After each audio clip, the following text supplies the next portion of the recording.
Well, hello and welcome to my introduction of using the LogixPro PLC simulation software. Now, when you first open up LogixPro, this is basically what you should see, and you will get a Merlin to pop up here, and I personally would disable that. So the first thing that I would do is go up to Settings,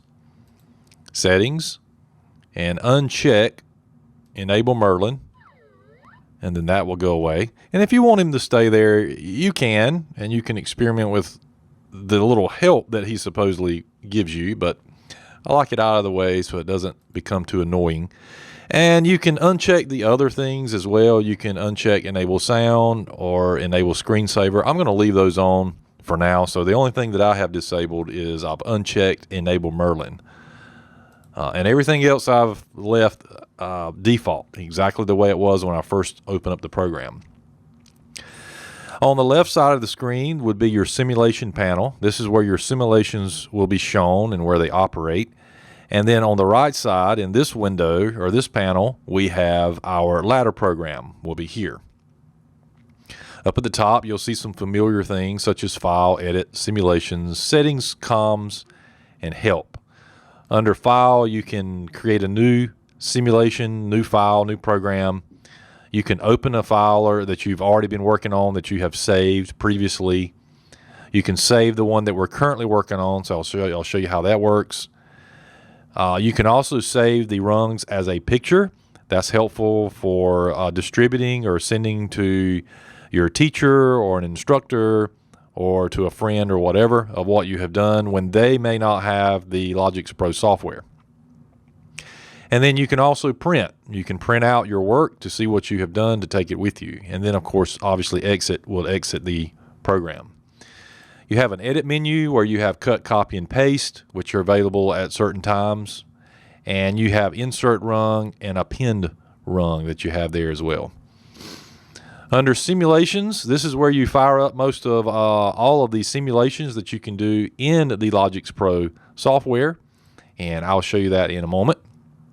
Settings, you've already seen that. Comms, this is very similar to the comms menu you have in Allen Bradley RS Logix. It's just simulated for you here, where you can download, go online, who's active, that type of thing. We can also do that from another spot here I'll show you in a moment. Now, if you'll notice over on the left, we have, it seems like our simulation panel is very small, but our ladder panel is very large. And if you get the mouse in just the right spot where you get the double-headed arrow, you can actually drag and you can change the size of these two panels simultaneously. So I like to get it where I can just see my simulation panel and then leave the rest as my ladder program. Okay, then we have some other buttons here. These are duplicated from the file menu, such as New, Open, and Save. You also have Print. There's your cut, copy, and paste from the Edit menu. They're just duplicated for you there. Here is your data table.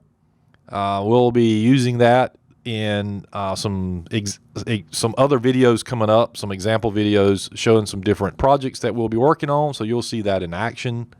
Here's your zoom in and out. For the font size. These are mimic from RS Logix as well, where you have your go online, go offline, where you can download the PLC and forces, and then the little ladder icon here, which I don't believe actually animates in LogixPro. We'll find that out too, but I think it just stays as a static picture. Here is your palette for your instructions, your instruction palette, which is a tabbed palette, meaning that the instructions are in groups, just like it is in RS Logix. So you have your user, which is the most common instructions to use. Then you have bits, just the bit level instructions that are also very common. They're also part of the user tab.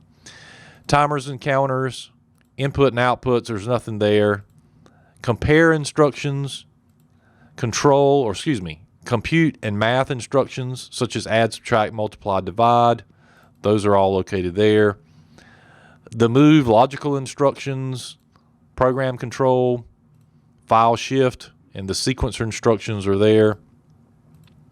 And these tabs are blank.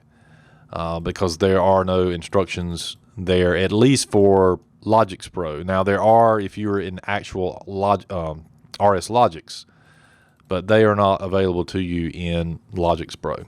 So LogixPro is not a full-blown RS Logix imitator, but it is a great piece of software to learn to do some basic PLC programming and intermediate level programming as well. Okay, with that said, let's do our first little simulation. So we are going to bring up the I/O simulator. So go up to Simulations, click on Simulations, and then go to I/O Simulator and click it. And then this panel should open up here in your Simulations panel. So if you look on the left, you can see an I/O simulator, and then you have a BCD simulator, which is your binary coded decimal simulator for inputting and outputting binary numbers using the BCD format. The I/O simulator is what we're going to be working with. So just to get these numbers out of the way, I'm going to drag the window over and just cover them up like so. You don't have to do that, not at all. You can leave that viewable if you would like. So now the only thing I'm looking at is my I/O simulator, and the inputs and outputs that we have, it looks like we have 4 modules. We have modules in slot 1, 2, 3, and 4, and I can tell that by the module addresses here. I:1, that's an input module, and it has 16 inputs. Looks like we have 16 switches from 0 to 15. In slot 2, we have an output module. We have output indicators. These are lamps 0 through 15 in slot 2. That's O:2. And then we have another input module, I:3. This is in slot 3, and we have 16 switches. And then finally we have in the 4th slot, we have another output module containing 16 outputs, or 16 lamps again. Now these switches are simple toggle switches, so if you click on them, the switch will close. If you click on it again, it will open back. You can right click on any switch and you can change the switch type. So if I right click on it, that becomes a normally open push button. It's also momentary. So if I click and let go, it will close and open right back up. So for it to stay closed, I have to hold it clicked. So I have to click and hold, and then when I let go, the switch opens. Right click again, and I get the option of a normally closed push button. It's also momentary, so it will only open while you're holding it clicked. Right click again, you get a limit switch. This is a normally open limit switch. Notice it's momentary. So it doesn't really work any different than the normally open push button, but it gives you the visual symbol of a limit switch. Right click again, and we get a normally closed limit switch that's also momentary. And then if you right click again, you will be back to the original switch, which is a standard toggle switch. Click it one time to change state, click it another time to open. All right, the indicator lamps. The indicator lamps that we have come in different colors. You can right click on those and you can select red, green, yellow, and then you can also set all lamps at the same time to your color. By default, they are yellow, I think.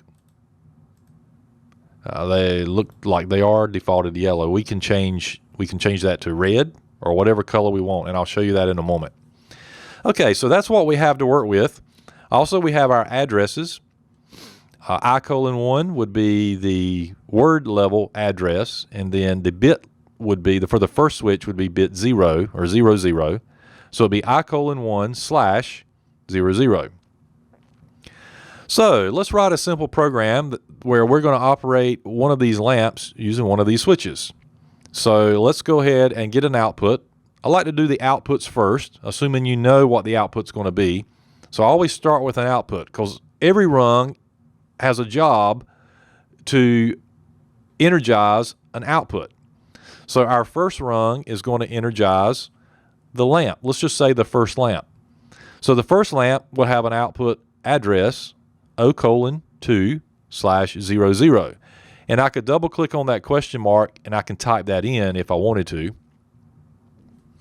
Or we can actually go over here and grab the 00 that belongs to the lamp that we want to use, click and hold, and drag it over to the question mark, and then release. And that actually drags the address over where I don't have to type it in. So it reduces the chance of typographical errors that you might have in your program. Then I want to give this a label. So I'm going to right click on the instruction and go to edit symbol. And I'm going to type lamp and then hit enter. So I've just labeled it lamp. That doesn't mean anything other than it's just a label for my benefit and yours. But the address is very important. It has to be exact. It has to be typed exactly if you're typing, or you have to drag over the actual address that you want. All right, let's use an examine if closed instruction. We're going to put that here. Examine if closed instruction is true anytime its input is true. So I'm going to drag over the address here for the first switch, place it there, and I'm going to edit symbol and type switch. So now we have a basic, it's probably one of the most basic PLC rungs you can have. I have a single input that's controlling a single output. When the switch closes, this instruction will go true. When that instruction is true, it provides continuity through the rung, and that will energize the lamp, and then the lamp will become true or on or energized. So let's test this. To test it, we have to download this into our PLC. To do that, you see the little curly arrow? That will show the PLC control panel. So, ta-da! There's a control panel that was hidden beside our instruction palette, behind our instruction palette. So here we now have a download button. We also have this in a couple of other places. Remember it was under comms, and it was also under here under online, offline, download to PLC. But here on the control panel, we can click download. The screen will flash a few times, and we now have the program downloaded to the PLC. The next step we would have to do, just as in the case of a real PLC, is we would have to put the PLC into the run mode. So you see, you have program, step, and run, and currently it's in program mode. So let's click run. Now we're in run mode, and it would be nice if this little ladder image or graphic was rotating like it does in RS Logix, but it doesn't. But we're now in the run mode, and if I close the switch, come back over here to the switch, click it, and if I close it, notice the light comes on because this instruction became true, and that caused this instruction to become true, the output instruction. And when the output instruction is true, it will energize our output. If I open the switch, the light should go out. If I close the switch, the light should illuminate. So a very, very basic program. Okay, let's make a quick modification. Let's go to program, back to program mode, and let's go back to our instruction palette, and let's select another examine if closed, and let's make it the second switch.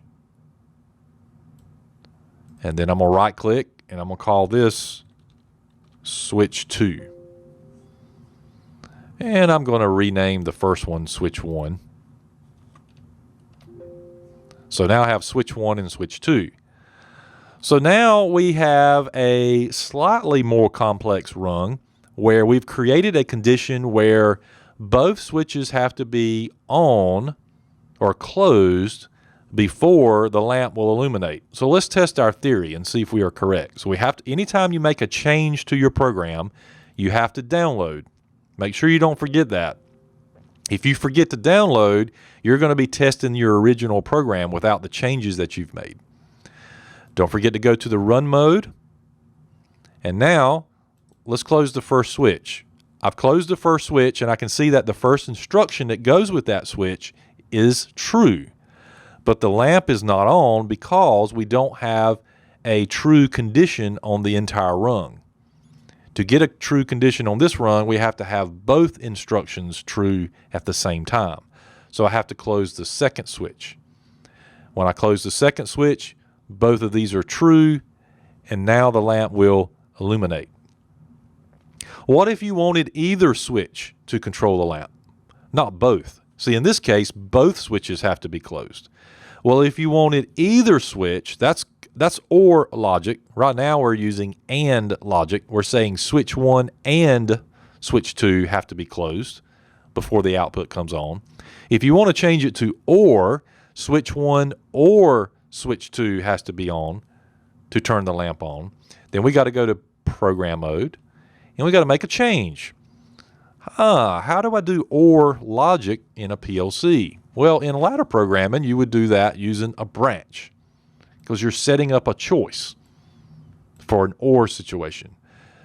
So you would put the instructions in parallel. And to do that, you have to use a branch. So there's a icon here called branch. And so let me undo this. I did this very quickly. I apologize. Let's back up. Let's do this again. So to get a branch, you go up to your palette and get the rung branch instruction, and you're not going to be able to put the branch exactly where you want it. It really doesn't matter where you place it because you can't place you can't place branches exactly where you want it. But you do need to find a green square. When you find a green square, you know you're at the right place. Red squares are targets that you can drag to, and as soon as it turns green, you're in an acceptable location to drop the branch. So I'm going to put it there. Again, it really doesn't matter where you put the branch, because the way that you get branches to work is you put the branch on the rung, and then you drag instructions into the branch. So see, my branch is in place. So now I'm going to take switch 1, not the address, not the label, the actual instruction, click and hold, and then begin to drag. And then you'll see some red boxes. Again, red boxes are targets of where you can place an instruction. I'm going to put it here. That looks great. Now I need to get switch 2 down on the branch itself. So go to the instruction, click and hold, then drag, and move it to the red box that turns green when you're in the correct location on the branch, and then let go. Boom. You have 2 switches that are now in parallel. So let's download this and let's test. Download. Run mode. Currently, I left the switches closed by accident, but it's okay. Both of my switches are closed. The light is on. You'll find out in operating that either switch or both will cause the lamp to turn on. So I can close just switch 2, or I can close just switch 1, and the lamp will turn on. Changing the color of the lamps. See, I just changed it to red. There's green, and there's yellow. Yellow seems to be the cleanest looking of the 3 colors.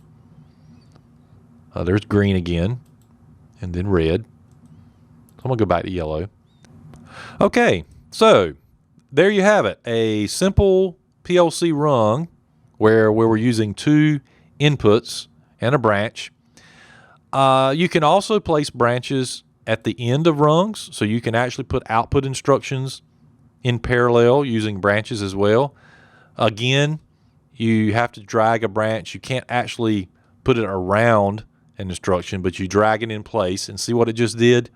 So it could really confuse you, but don't fret. All you have to do is simply drag the output instruction to where you want it, and it'll actually start to behave. So again, it'll scare you up front thinking that you've done something really wrong.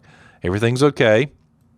Then you can bring in another instruction and we can drag over the second lamp. I'm going to call this lamp 2. And then let's download, run mode. And now either switch, it'll turn on both lamps simultaneously. Now, I personally don't like instructions, output instructions in parallel, just because you have no flexibility to control it independently later. But a lot of people use this method. I've used this method, to be honest. It does work. But I do like to have each output that I'm going to be controlling on its own rung, but that's just my personal preference. All right, so let's go back to program mode, because we got one final thing. We want to save this. I'm going to show you a couple of ways that we can save it. First of all, we can save the actual the LogixPro file, which is the RSL format. So you can just click on the Save button if you haven't saved this. This window will pop up, and you can choose a location to save the file. I'm going to go to Documents. I'm going to create a new folder, and I'm going to call it LogixPro Files. This is completely up to you on how you want to do this and how you want to save files. And then I'm going to call this example 1. That's all it was, just an example. And then I'm going to hit save. And so what that has done is it has saved. Let me show you. Let me open up File Explorer. And let's see, that was in Documents, LogixPro Files. There it is. So I created a folder called LogixPro Files in my Documents folder. And there it is, example 1. And notice it has the same icon as LogixPro. So that is a file that will only open with LogixPro. So if you're going to be transferring this file to another computer and it doesn't have LogixPro, you won't be able to do anything with this file. So for that reason, you have a couple of other methods. You can save, you can go to File, Save Rungs as Picture. So when you do that, this little window should pop up. Sorry, I have 2 monitors, so it's throwing it actually over on the other monitor. So which rungs do you want to save as a picture? First rung, last rung. We only have 2 rungs here. We have our main rung, and then we have an end rung. Do you want to save it as a JPEG or a bitmap? The cool thing about a bitmap is you can edit a bitmap file using Windows Paint, which is built into Windows. So if you want to add or do something with the drawing easily afterwards without having to have some other software, then you can save it as a bitmap file. If you save it as a JPEG, that's like a standard photo file almost. So a little bit harder to edit on a Windows computer unless you have Photoshop or some other sort of photo editing software. But you may not need to edit anything on them. Picture quality, that doesn't really matter. You can, the higher the quality, the higher the file size, or the larger the file size will be. So let's just click OK and see what we got. So now it's saying, where do you want to save this? Well, let's save it in the same folder that we just created, LogixPro Files. It's going to save it as ladderrungs.jpg for JPEG. I'm going to call it example 1. Save. All right, and there it is. See, now I have 2 files called example 1, but they're not the same type of file. One of them is a LogixPro file called example 1. The other file is an actual JPEG or image. So let me double click on that. When I do, that opens up this picture in my Photos program on my Windows 10 machine. And there it is. There's what the photo looks like. It is very basic, and it's just a picture of the 2 rungs, which is enough. That's exactly what I need. Okay? The other way that you can save your work is you can go to File and hit Print. And when you do that, it's going to open up your print dialog box. And depending on what printers you have installed, you can print this out. I have Adobe on this computer, so I can save it as an Adobe PDF file. I can print it out to one of my 2 or 3 printers that I have access to. I can send it to OneNote. If you're familiar with OneNote, Microsoft OneNote, if you have that capability. So there are lots of things that you can do with it from a print standpoint. Printing is just going to print the ladder just like we saw in the image. So it's not really going to print anything else. And then finally, you can always do what's called a screenshot. You can do screenshots in Windows 10. There's a couple of ways of doing that. You can bring up the snipping tool. So just go to search. And this is actually going to be on my other monitor so you can't see it. So you can just go to your search box and type snip. And then you should see a link to the snipping tool, which is an app that you can run on the computer. And you can actually draw a box of what you want to snip. So you can also get there by holding down the Windows key and then Shift S. Notice my screen goes dark and I get this cursor and I can actually draw a box of what I want to save. Look at there. So I can just draw a box of whatever I want my image to be. And then when you let go, it will have saved that as an image. And then now the computer is asking me, where do I want to save this? So there it is. This is Snip and Sketch, which is an updated version of the snipping tool on some Windows 10 versions. If you have a later Windows 10 version, then you can do this.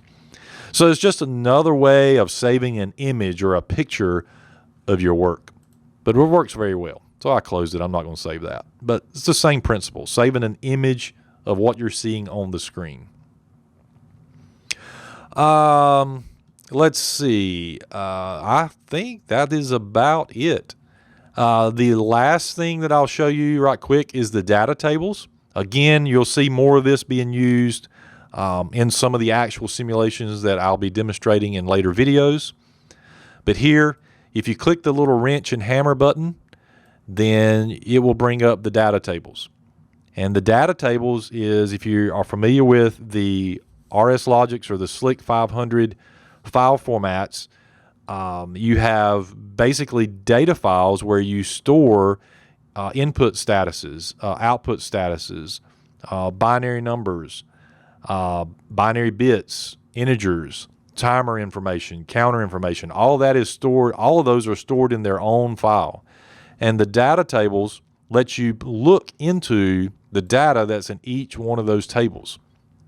So for example, the output file or the output table, we're looking at all the binary numbers that are represented for our outputs. Notice that in this simulator, we only have 2 output modules in slot 2 and 4. That's the reason here you're seeing outputs 2 and 4. You're not seeing outputs 0. You're not seeing any outputs in slot 0, 1, 3, or 5. Okay? And that's because we don't have anything in those slots. There are no outputs, so there will be no data for those. Likewise, if you go to the input file, you're going to be looking at input data, and that should correspond to your inputs. So in other words, if I go to run and close this switch, see there, this switch is input 1, switch 0. So if I go to the data table and look for I:1, bit 0, there it is. So that is the data that's represented by that switch. So if that switch is closed, there's going to be a 1 there. If this switch is open, there's going to be a 0 at that location. And I can go down here and I can close, you know, multiple switches, and you'll see anywhere there's a closed switch for that slot or that word in memory, then I'm going to get a 1 that represents that closed switch. Open switches would get a 0. And I can look at that. Sometimes it's very helpful, especially with troubleshooting your program, is you can come to the data tables and you can actually see what's going on as far as inputs that are true or false, or on or off, or high or low, or 1 or 0, or closed or open. Those are all representative with binary numbers 0 and 1. We also have, we can look at all of our timers. We're not using any here, but in upcoming videos, you'll see that. Our counters, our counter information is there. We can look at integers. These are integers, sorry, that are stored in the different words of memory that we have in the integer table. So that's located there. So that's how you get to that. It is the hammer and wrench opens up the data table, just like so. Also, another trick is you can actually pull, I got to change back to binary. You can pull data from the data table and you can drag it to your instructions. So for example, let's go back to program mode. If I want to change these switches to the last 2 switches, let me open up all these. So if I want to change these 2 switches to the last 2 switches, I can actually drag these over like so. I can drag that over there. That changes it to switch 14. See that? You can also do the same with finding the bit number here in memory, like the last switch would be there. That corresponds to this switch. And I can drag this number, and that drags the address over. See that? So that's the cool thing about this program. There are several ways to do tasks that need to be done in the program. So it just depends on your workflow, what makes the most sense to you on how you do things. I like typing stuff in, so I can double click on an address and I can go I:1/5 and hit enter. And I can change it that way. So that's a direct entry method. I can drag from the simulation, and then I can drag from the data table. So those are all ways to change addresses in your program. Okay, well, I've gone a little bit over the time that I was planning to for this introductory video, but this gets you started. Make sure you check out my upcoming videos on doing different simulations that are in LogixPro. It's going to get exciting, so be sure you check those out. Thanks for tuning in, and if you're watching this on YouTube, make sure you please subscribe and like my channel. Thanks a bunch, guys.